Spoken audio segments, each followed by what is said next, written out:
Assalamualaikum warahmatullahi wabarakatuh. Masih semangat belajar anak-anak soleh-solehah?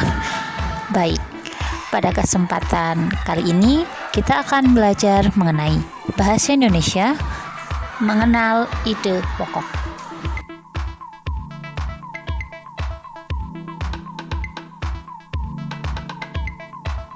Nah, sebelum kita belajar tentang ide pokok, kita mengingat-ingat kembali materi sebelumnya, yaitu kalimat utama.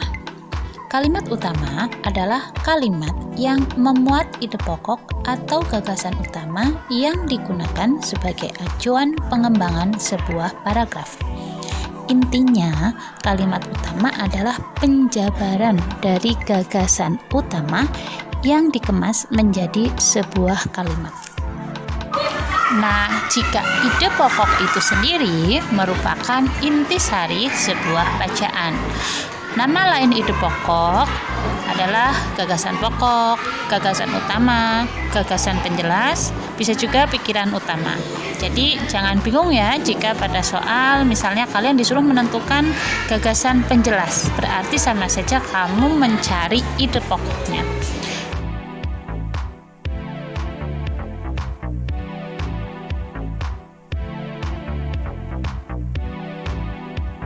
Nah, sebagai contoh, perhatikan paragraf berikut. Tulisan dibacakan ya. Pengelola Taman Mini Indonesia Indah atau TMII memperkirakan sebanyak 400.000 pengunjung hadir menjelang Tahun Baru 2009. Perkiraan ini dirasa tidak berlebihan mengingat membludaknya pengunjung pada tahun lalu. Sebagai daya tarik pengunjung, pengelola menyiapkan berbagai acara hiburan dengan tema pesta rakyat, di antaranya pesta kembang api.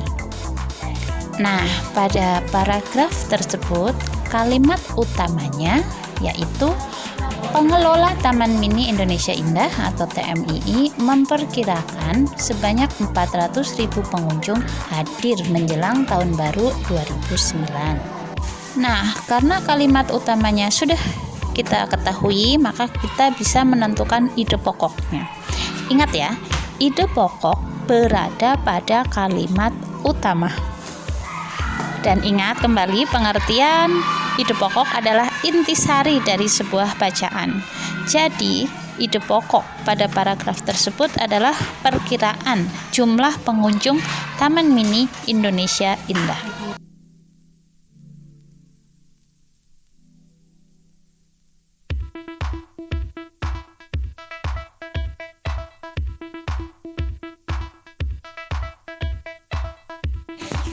Nah, kita bisa menemukan kalimat utama suatu paragraf.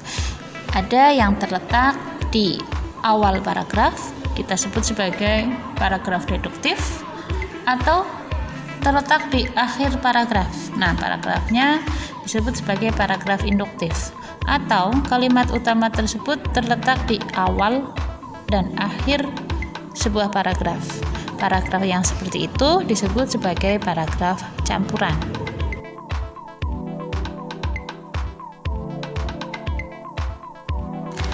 Nah, setelah kita menemukan kalimat utama suatu paragraf, kita dapat menentukan ide pokoknya.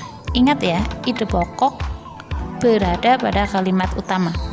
Adapun langkah-langkah menentukan ide pokok, yang pertama, kalian harus membaca paragraf tersebut dengan seksama. Yang kedua, memperhatikan kalimat demi kalimat dalam paragraf. Yang ketiga, mencari kalimat yang memuat pernyataan secara umum. Langkah terakhir yaitu merumuskan ide pokok dari kalimat tersebut.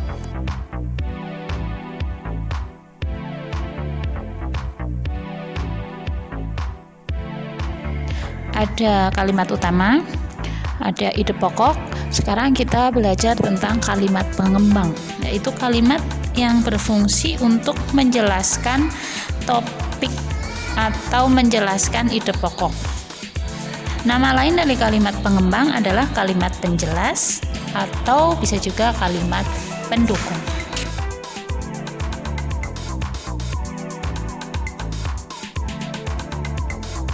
Nah, sekarang kita perhatikan contoh yang kedua. Misi yang dilakukan oleh para astronot di luar angkasa memang sangat berisiko. Bahkan pertaruhan terbesar mereka adalah nyawa. Pasalnya, tidak sedikit orang-orang yang meninggal di luar angkasa saat sedang bertugas.